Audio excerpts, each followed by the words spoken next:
I go to Ms. Stefanik. Thank you, Mr. Chairman. I represent the Kenneth A. Kesselring Nuclear Reactor Training Site located in Saratoga County, New York.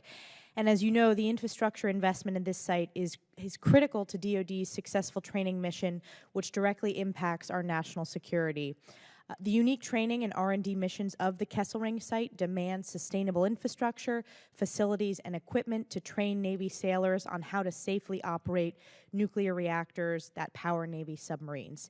And thankfully, Congress recently fully funded this important infrastructure program, which maintains the viability of the site and enables an effective mission and distinctive capability to continue.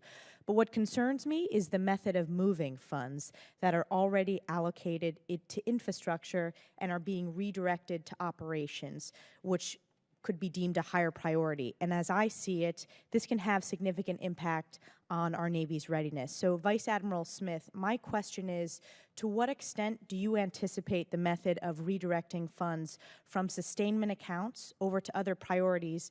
How much will this continue to occur?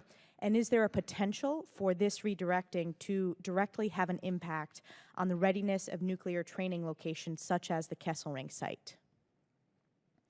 Thank you, ma'am. As you indicated, Kessler is funded. That's a Department of Energy facility, as you know and are aware, and that has been fully funded.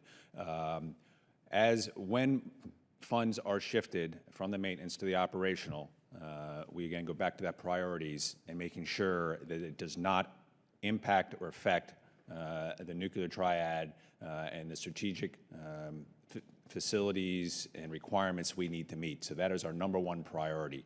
And up there, from a quality of life perspective, which we have right now, we make sure that the quality of life mission is being met up there at Saratoga Springs and Kessler. So the funds do get shifted out. That's when we go to our priority list and make sure that we're meeting our top line requirements and then work down our priority list.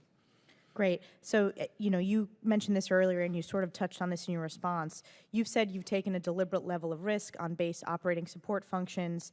So how are unique substantial nuclear training locations like Kesselring prioritized when making such a consideration? I can't say they're at the top of the list. They're at the high end of the list. Specifically where they fall out, I don't know off the top of my head here, but we pay close attention to them because obviously we got to make sure those crews are properly trained to be able to do their mission at sea. And if we do not provide the resources, the facilities, the instructors, and the curriculum to properly train them, they're not going to be ready to do their job, their mission at sea. And so we focus on that very closely. So when those strategic assets leave port and go to sea to do the mission, they're ready to execute and carry that out on a moment's notice. Great. Thank you very much. I yield back.